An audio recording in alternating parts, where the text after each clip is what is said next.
Genju. Stop it, you miserable little brat. The eye roared. Despite its anger, it shrank back from him, afraid of his throes of agony. The ground squeezed and fluttered, the heartbeat of a man falling to his death, pounding louder and louder before the final impact.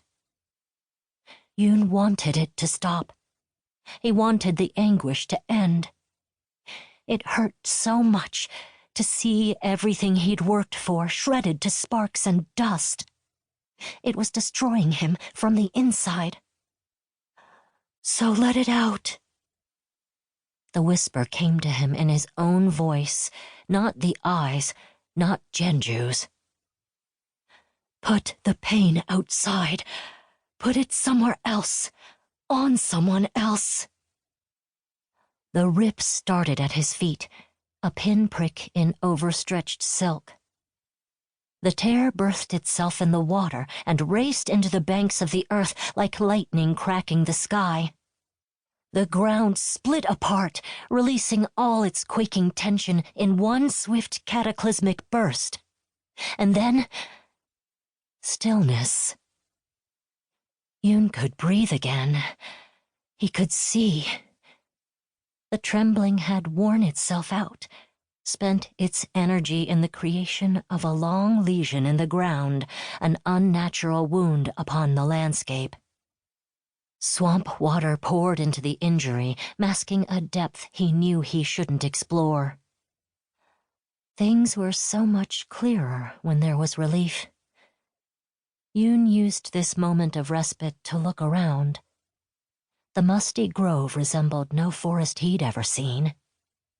The dim light in the sky came from no discernible sun. This place was a hazy reflection of a real landscape, painted with ink that had been thinned too much. I'm in the spirit world. He backed away from the ravine that lay before him, not wanting to be dragged in by the force of the water's flow. Turning around, he pulled himself to drier footing, using the exposed roots of a leathery tree. The air smelled like sulfur and rot. Master Kelsang had told him about the spirit world. It was supposed to be a beautiful wild place, full of creatures beyond imagining. The realm of the spirits was a mirror held up to its visitors, a reflection of your emotions, a reality that shaped around your own spirit's intangible projection. Yoon flexed his fingers, finding them as solid as they could be. He wondered if the gentle monk had ever explored a nightmarish bog like this one. They'd never talked about what happened if you entered the spirit world while you were still in your body.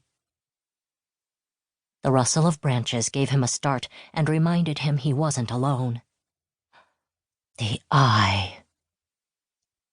It watched carefully from the darkness of the forest, circling him on translucent appendages studded with what he knew to be human teeth. He'd felt its bite back in the mountains when it had sampled his blood. A pulsing panic rushed through the chambers of his heart. Yoon knew he was on borrowed time. He tried to remember what Genju had called the spirit. Father, glowworm? The eye suddenly rushed closer, socketing itself in the gap between two nearby trees. Yoon shrieked and fell backward on his elbows. He'd made a mistake. A crucial, invisible barrier had been broken by saying the name aloud, and now he was more connected and vulnerable to it than ever. I call myself that, the spirit said. Father Glowworm's pupil darted around unnervingly, the iris squeezing narrower. Its gaze had the heft of a probing tongue. Now, child, I believe you owe me your name. Like a fool, Yoon had fallen into the role of the bumpkin from cautionary Earth Kingdom folk tales, the poor field hand or woodcutter who fell under a curse, or was simply eaten. He could only think of